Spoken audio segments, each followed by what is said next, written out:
warahmatullahi wabarakatuh. Selamat pagi anak-anak ibu semua. Bagaimana kabarnya hari ini? Alhamdulillah sehat semua kan? Nah, sebelum kita memulai pembelajaran pada hari ini, alangkah baiknya kita berdoa menurut agama dan kepercayaan kita masing-masing. Berdoa dimulai. Berdoa selesai. Nah, ibu mau nanya nih sama kalian.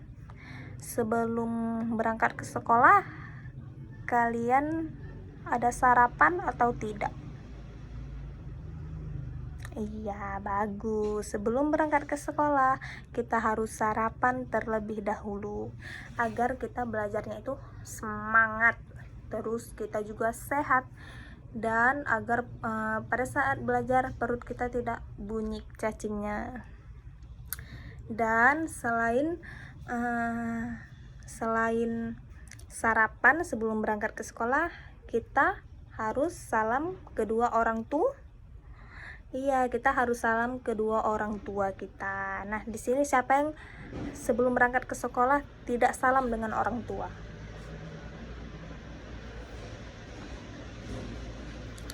Salam semua kan?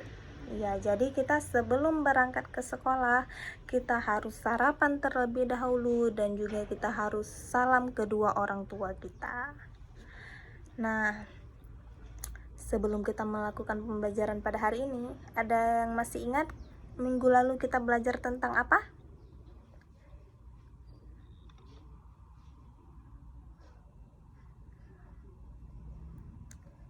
Nggak ada yang ingat? Ya, kita minggu lalu belajar tentang strategi meningkatkan kemampuan menulis.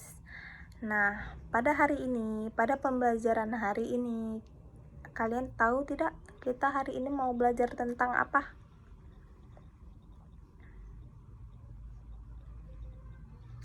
Iya, jadi kita pada hari ini kita melakukan pembelajaran tentang meningkatkan kemampuan bersastra siswa SD dan sastra anak. Kalian tahu tidak apa itu sastra? Tahu tidak kalian sastra anak itu apa? Iya, sastra anak merupakan salah satu wujud dari karya sastra. Wujud pertama dari sastra anak dapat dilihat dari bahannya, yaitu bahasa. Dalam pemakaian bahasa, sastra anak dapat dilihat tidak selalu mengandalkan suatu bentuk keindahan, sebagaimana layaknya karya sastra pada umumnya. Yang paling penting untuk ditonjolkan dalam sastra anak adalah apa yang paling penting?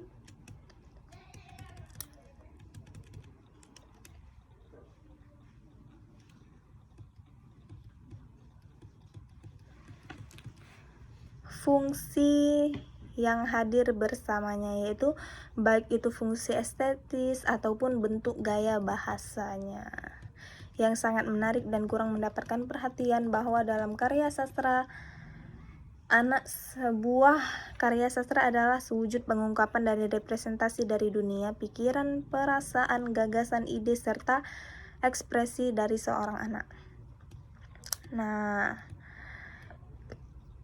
sudah tahu belum kalian apa itu sastra? Sastra yaitu mengarahkan atau mengajar atau memberi petunjuk atau instruksi. Menunjuk atau sastra anak adalah karya seni yang imajinatif dengan unsur estetisnya dominan yang bermediumkan bahasa, baik lisan maupun tertulis, yang secara khusus dapat dipahami oleh anak-anak dan berisi tentang dunia yang akrab dengan anak-anak. Nah, ibu mau tanya nih sama kalian suka nggak dengan anak-anak? Sini siapa sih yang punya adik? Kamu tidak punya adik ya Rifki? Pengen nggak punya adik? Tidak.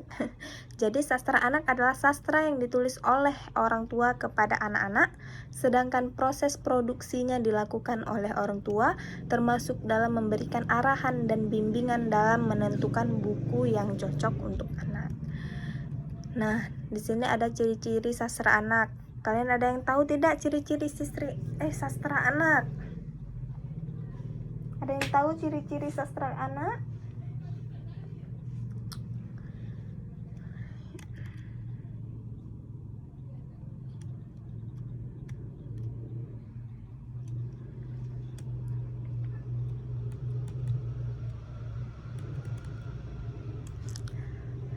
Nah, jadi ciri-ciri sastra anak, ada 3 ciri sastra anak yang membedakan dengan sastra orang dewasa. Ketiga ciri tersebut adalah adanya unsur pantangan, sajian yang dilakukan dengan gaya secara langsung, dan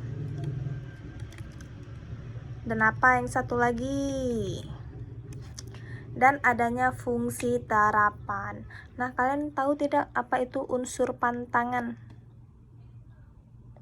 Gak ada yang tahu. Jadi unsur pantangan adalah unsur yang secara khusus berkaitan dengan tema dan amanat. Secara umum, sastra anak pantang akan persoalan yang berkaitan dengan seks, cinta yang erotis, dendam yang menimbulkan kebencian, kekerasan, prasangka buruk, kelicikan yang jahat, dan masalah maut. Jika ada hal yang buruk dalam kehidupan, tidak boleh diangkat dalam sastra anak. Yang boleh diangkat dalam sastra anak yaitu misalnya kemiskinan, atau cerita-cerita seperti yang boleh diangkat dalam sastra anak yaitu misalnya cerita Putri Salju, Cinderella, Bawang Merah Bawang Putih, Cindelaras, Putri Angsa. Banyak cerita-cerita, tetapi jangan cerita yang dapat menimbulkan efek dari pembelajarannya. Penyajian dengan gaya secara langsung adalah bahwa sajian cerita merupakan paparan secara singkat dan langsung menuju sasaran. Artinya, kalaupun ada pemaparan, sifatnya tetap dinamis dan dalam ruang lingkup permasalahan yang tetap atau jalinan. Dengan demikian, deskripsi watak tokoh pun menjadi mudah untuk didefinisikan. Dan fungsi terapan, ada yang tahu fungsi terapan? Nah, fungsi terapan yaitu bahwa sajian ceritanya harus bersifat informatif dan mengandung unsur-unsur yang bermanfaat bagi anak, bagi pengetahuan umum, keterampilan khusus, ataupun bagi pertumbuhan si anak. Fungsi terapan dalam karya sastra anak itu ditunjukkan oleh unsur-unsur intrinsik yang ada di dalam teks karya sastra anak itu sendiri. Misalnya judul cerita petualangan Sinbad memberi informasi tentang tokoh asing. Bentuk karya sastra yang dapat dijadikan bahan ajar di sekolah dasar hendaknya memenuhi ciri-ciri sastra anak yang meliputi puisi, prosa, dan drama. Puisi anak memiliki ciri-ciri bahasanya dapat dipahami anak, pesan yang dikandung dapat mengerti anak, memiliki irama dan keindahan, isinya sesuai dengan tingkat perkembangan anak. Cerita anak memiliki ciri antara lain dikenal anak, alur berbentuk maju dan tunggal, penokohannya dari kalangan anak, jumlah sekitar 3 atau sampai dengan 4 orang, temanya tentang kehidupan anak sehari-hari, pertualangan, olahraga, keluarga, dan banyak lain sebagainya. Drama anak memiliki ciri relatif sama dengan prosa, yang berbeda dari segi dialog yang relatif sederhana dengan adegan yang tidak panjang. Sastra anak pantang dari hal-hal kekerasan, kesadisan, dan percintaan yang erotis. Kalian tahu tidak apa saja sih jenis-jenis sastra anak? Ada yang tahu anak-anak ibu? Iya, jenis sastra anak itu ada prosa, yaitu Cerita rekaan atau cerita buatan ditulis tidak berdasarkan kejadian sebenarnya. Jadi cerita itu dibuat-buat, kejadian sebenarnya itu tidak ada. Dalam hal ini pengarang bebas dari ikatan data. Namun demikian bukan berarti tidak menggunakan data sama sekali. Hanya saja kejadian yang sebenarnya telah diubah oleh pengarang dalam makna tertentu berdasarkan imajinasi atau daya ciptanya. Karena itu, pengarang sering memperingati pada pembacanya bahwa jika ada persamaan nama atau kejadian dalam cerita hanya merupakan kebetulan belaka. Jenis cerita ini adalah novel dan cerpen. Dan ada drama. Kalian tahu drama? Ya, drama berbeda dengan bentuk lain. Drama ditulis pengarang bukan untuk dibaca, tetapi untuk dipertunjukkan. Drama memiliki unsur plot dan karakter, serta pendaya ciptaan, pendaya guna, bahasa seperti halnya karya fiksi. Selain itu, drama baru lengkap fungsinya kalau dipertunjukkan oleh para aktor. Semua peristiwa atau kejadian dalam drama hanya dapat disampaikan oleh pengarangnya melalui dialog dan keterangan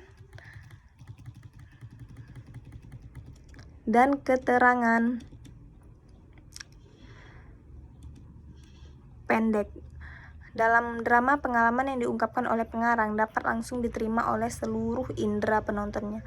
Penonton dapat diajak pengarangnya seolah-olah kejadian itu benar, merasakan semua peristiwa yang disampaikan, walaupun hanya sekedar dan didasarkan pada naskah yang telah diatur. Terus ada puisi.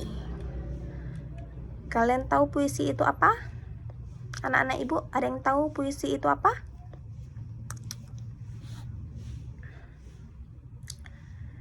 Nah, banyak orang yang menganggap bahwa puisi lebih sulit dari membaca karya-karya puisi lainnya. Karena anggapan ini disebabkan karena cara dan bahasa yang digunakan pengarang dalam puisi lebih murni dan tidak secara langsung dapat dipahami.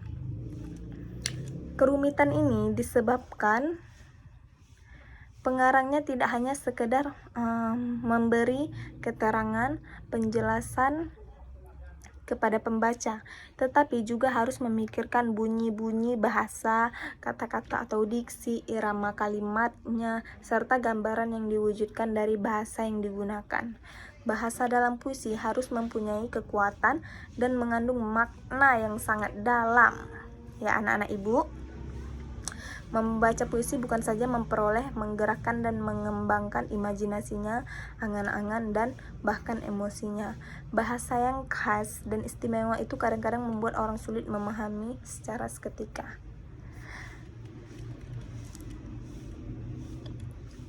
Nah, anak-anak ibu, ada yang tahu nggak fungsi dari sastra anak dalam meningkatkan kemampuan siswa sekolah dasar? Nggak ada yang tahu. Fungsi sastra anak dalam pendidikan atau pengajaran yaitu yang pertama, sastra menunjukkan kebenaran hidup. Yang kedua, sastra untuk memperkaya rohani. Yang ketiga, sastra melampaui atas bangsa dan zaman. Yang keempat, dengan sastra dapat memiliki santun berbahasa. Nah, fungsi sastra dalam pendidikan anak-anak. Ada yang tahu fungsi sastra dalam pendidikan anak-anak, dalam pendidikan kalian? Nggak ada yang tahu. Nah, yang pertama, membantu perkembangan bahasa anak. Yang kedua, membantu perkembangan kognitif siswa atau peserta didik. Yang ketiga, perkembangan kepribadian. Dan yang keempat, perkembangan sosial. Nah, jadi kalian sudah tahu kan sastra anak atau pembelajaran kita pada hari ini yaitu tentang meningkatkan kemampuan bersastra siswa ED dan sastra anak. Kalian sudah tahu? Iya, nah jadi Hari ini tidak ada tugas, Ibu hanya menjelaskan itu saja, dan tidak juga ada PR. Senang nggak ada PR. Dan cukup untuk pembelajaran hari ini tentang meningkatkan kemampuan bersastra siswa SD dan sastra anak. Kita lanjutkan untuk pertemuan selanjutnya. Dan sebelum melakukan pembelajaran pada hari ini, Ibu mengakhiri dan kita membaca doa sesuai agama dan kepercayaan kita masing-masing. Berdoa dimulai.